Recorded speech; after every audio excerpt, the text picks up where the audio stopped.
KVS के interview की preparation है वो अच्छी चल रही होगी। तो क्लास 1 से लेकर क्लास 5 तक के ऐसे लक्ष्य टारगेट्स दिए गए हैं और ये आपको पढ़ के जाना है। 3rd क्लास का लगा रखा है और देखिए इसमें एज भी दी हुई है। 8 साल से 9 साल तक के बच्चों को, क्लास 3rd के बच्चों को मैथ्स में क्या क्या आना चाहिए। इसी तरीके से जो फाउंडेशनल लिटरेसी है उसमें क्लास 3rd का जो बच्चा है उसको ओरल लैंग्वेज में, रीडिंग में और राइटिंग में क्या क्या आना चाहिए पूरे साल, एज वाइज ये उसमें मेंशन किया गया है। ये जो लक्ष्य टारगेट्स हैं फाउंडेशनल न्यूमरेसी और लिटरेसी के, ये बहुत ज़्यादा इम्पॉर्टेंट हैं और केवीएस में ये चल रहा है FLN, तो ये आपको पता होना चाहिए। जब आप अपनी डेमो क्लास में जाएंगे टारगेट हो सकता है पूछ लिया जाए, FLN के बारे में आपसे पूछ लिया जाए इंटरव्यू के दौरान, तो ये आपको मालूम होना चाहिए। अब बात करते हैं, देखते हैं लर्निंग आउटकम्स की। ठीक है, ये है इंग्लिश का लर्निंग आउटकम और इसी तरीके से दूसरे सब्जेक्ट्स का भी दिया हुआ है, हिंदी, मैथ्स और EVS का। तो एक पूरे करंट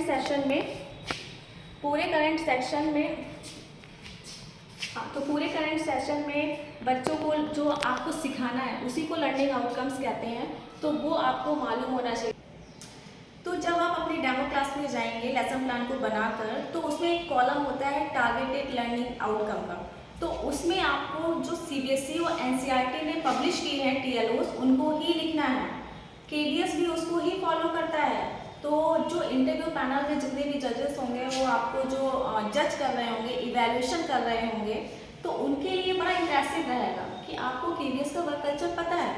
और आपको क्या करना होगा, आपको CBSE और NCERT की वेबसाइट्स पे जाना होगा। वहाँ पे हर एक क्लास का, हर एक सब्जेक्ट का और हर एक चैप्टर का TLOs आपको वहाँ पे मिल जाएगा। और अगर आपको कहीं से नहीं मिल पाता है तो नीचे डिस्क्रिप्शन लिंक में हम इसको प्रोवाइड कर देंगे। तो बोर्ड पर लिखते समय आपको किन बातों का ध्यान रखना है वो देख लेते हैं, क्योंकि बोर्ड पे जो लिखने के एटिकेट्स हैं, एथिक्स हैं, वो आपको मालूम होने चाहिए, इंटरव्यू पैनल उसको भी जज करे। तो आज की इस वीडियो में हम जानेंगे कि जब आप बोर्ड पर लिखेंगे तो आपको किन बातों का ध्यान रखना है, ताकि जो इंटरव्यू पैनल में हैं लोग वो आपको अच्छे से इवैल्यूएट करें और आपको अच्छे मार्क्स देके सेलेक्ट करें। तो सबसे पहले देखते हैं कि हमें किस तरह से लिखना है। ठीक है, आपने सब्जेक्ट भी चूज़ किया है और आपने टॉपिक भी ले लिया है।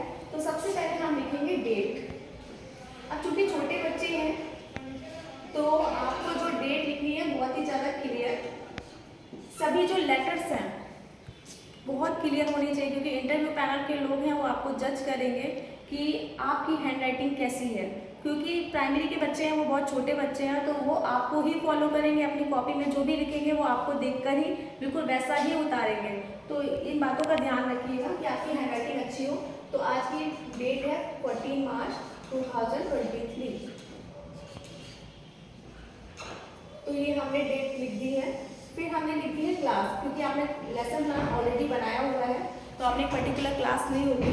तो क्लास है 3rd, मैंने उदाहरण के लिए क्लास 3rd लिया है। आप इसको ऐसे भी लिख सकते हैं या फिर आप इसको रोमन नंबर्स में भी लिख सकते हैं। ठीक है, तो आपने क्लास भी लिख दी है। इसके अलावा भी और लिखा जाता है, रेगुलर क्लास होती है उसमें हम बहुत सारी चीज़ें डिटेल में लिखते हैं, जैसे कि डेट हो गई, क्लास हो गई, कौन सा पीरियड चल रहा है और क्लास में सेक्शन कौन सा है, कितने बच्चे प्रेजेंट है, नंबर ऑफ स्टूडेंट प्रेजेंट और कितने एब्सेंट हैं, और किस सब्जेक्ट का पीरियड है और कौन सा टॉपिक आप यूज़ करेंगे और कौन सा क्लास टीचर है और सब्जेक्ट टीचर का नाम।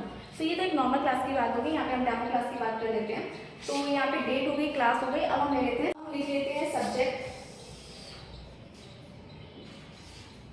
यहाँ पे भी आप लेटर्स का बहुत ध्यान रखिएगा, क्योंकि बच्चे आपको ही फॉलो करेंगे कॉपी करने में। तो आप इंटरव्यू पैनल के लोगों को आप ऐसे समझ लीजिए बच्चे बैठे हैं, ठीक है, क्योंकि वो आपको ऐसे ही फील कराएंगे कि हाँ हम सारे स्टूडेंट्स और आप हमें टीचिंग कर रहे हो। तो इस बात का ध्यान रखिए। सब्जेक्ट हमने इंग्लिश ले लिया एज ए एग्जाम्पल। आपने जो भी अपनी डेमो क्लास के लिए जो भी प्रिपरेशन की हुई है, जिस भी सब्जेक्ट को लेके आप वहाँ लिख लेंगे। तो सब्जेक्ट भी हो गया है। अब लिख लेते हैं लेसन। इंग्लिश का जो भी ये उदाहरण के लिए है, तो आप अपना जो भी आपने लेसन लिया है उसको लिख लीजिएगा। नेक्स्ट आपका है टॉपिक लिख लीजिएगा। लिख लिया है आपने, आप चाहो तो यहाँ पे डे भी लिख सकते हैं, डे।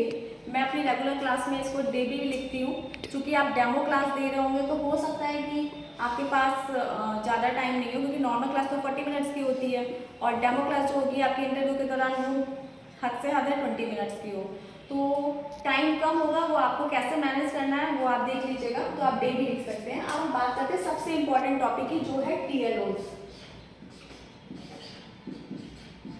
जिसको टारगेटेड लर्निंग आउटकम्स भी कहते हैं। तो मैंने शॉर्ट फॉर्म में लिखा हुआ क्योंकि टाइम नहीं है हमारे पास डेमो क्लास के दौरान। तो TLOs जो है वो आपको कहाँ से लिखने हैं, CBSE और NCERT ने जो पब्लिश किए हुए हैं TLOs, हर एक सब्जेक्ट का, हर एक चैप्टर का, और उसी से आपको यहाँ पे लिख लेना है। This is very very very very important topic, क्योंकि जो TLOs हैं वो ही जो पूरे लेसन प्लान है, पूरे डेमो क्लास के लिए सबसे इम्पोर्टेंट है कि आप बच्चों को क्या सिखा रहे हो।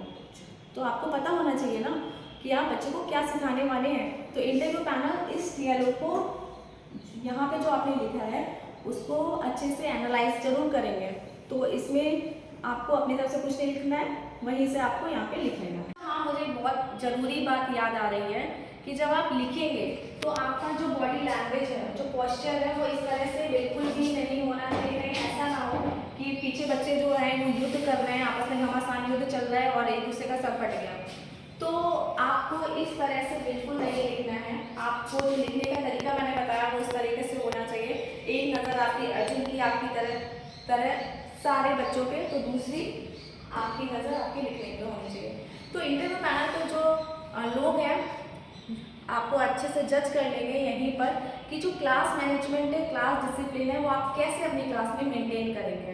तो इस बात का आपको ध्यान रखना है। इसके बारे में ये भी एक इम्पॉर्टेंट पार्ट है डेमो क्लास का। तो जो कॉम्पिटेंसीज है इसी को फोकस्ड स्किल्स भी कहते हैं, और ये हर एक सब्जेक्ट का जो भी है फिक्स है। तो चाहे इंग्लिश हो, हिंदी हो, मैथ हो, EVS, उसमें जो कॉम्पिटेंसीज है वो फिक्स हैं, उसमें आपको कुछ नहीं करना। आपको इंग्लिश के लिए कॉम्पिटेंसी जो फोकस स्किल है वो 4 है बेसिकली। पहला है reading, writing, listening, speaking. Hindi के लिए लिखना, पढ़ना, बोलना, सुनना, इसका भी एक सीक्वेंस है, ठीक है। और फिर आपका EVS के लिए है ऑब्जर्वेशन एंड रिपोर्टिंग। उदाहरण के लिए बच्चे ने पीछे वो फ्लावर्स देखे और एप्पल देखा, ये सब तो उसने ऑब्जर्व करा और उसको उसने नोट कर लिया, इसको ऑब्जर्वेशन एंड रिपोर्टिंग कहते हैं। ये भी कॉम्पिटेंसीज में आता है। दूसरा है आइडेंटिफिकेशन एंड क्लासिफिकेशन। अगर हम यहाँ पर देखें, यहाँ पे वेजिटेबल का चार्ट दिया हुआ है, तो वो बच्चे ने आइडेंटिफाई किया, 2 वेजिटेबल्स को देखी, उनका क्लासिफिकेशन कर दिया और उसमें लिख दिया। तो ये EVS की कॉम्पिटेंसीज में आता है। तीसरा है आपका डिस्कवरी ऑफ फैक्ट्स, जहाँ पे उसको out of box creative and critical thinking सोच के वो आंसर दे पा रहा है, तो वो तीसरी कॉम्पिटेंसी है आता है। तो EVS की 3 कॉम्पिटेंसी है। अब बात करते हैं मैथ्स की कॉम्पिटेंसीज के बारे में, जिसमें understanding the concepts, problem solving ability, तीसरा है आपका एबिलिटी टू कंप्यूट।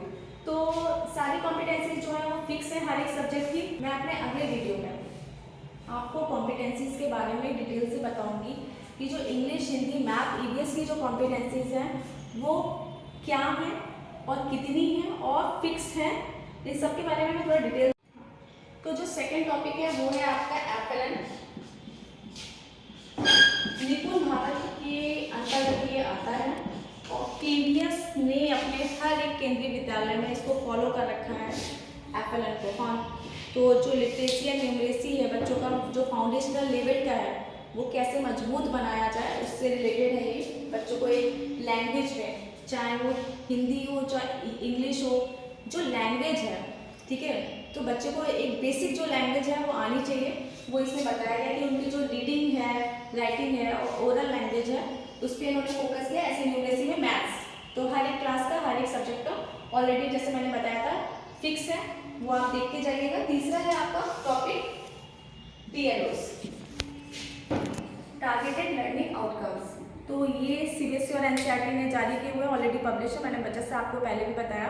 और आपको ये ही वहाँ से देखकर, CBSE और NCERT की वेबसाइट से देखकर इनको देख लेना है अपने जब लेसन प्लान को आप प्रिपेयर करें।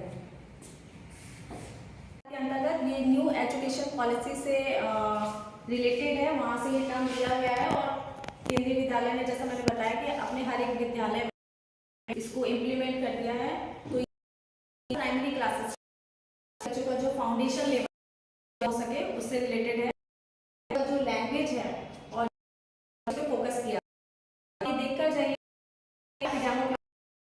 इम्पोर्टेंट इंटरव्यू में इससे रिलेटेड जा सकते हैं, क्योंकि ये सब्जेक्ट वर्क कल्चर बताता है कि कौन कौन से प्रोग्राम होता है, उससे रिलेटेड आई होगी। और अगर आपको ये वीडियो पसंद आई हो तो आप इस वीडियो को लाइक करें, शेयर करें, और आप किन टॉपिक वीडियोस देखना जो कि इंटरव्यू से रिलेटेड हो सकती है, डेमो क्लास से रिलेटेड हो सकती है, क्योंकि आज हमने सिर्फ जो बोर्ड एटिकेट्स हैं उनको ही शामिल किया। क्या क्या इंपॉर्टेंट पॉइंट्स हैं जो डेमो क्लास के दौरान आपको ध्यान रखने हैं उसको कवर किया।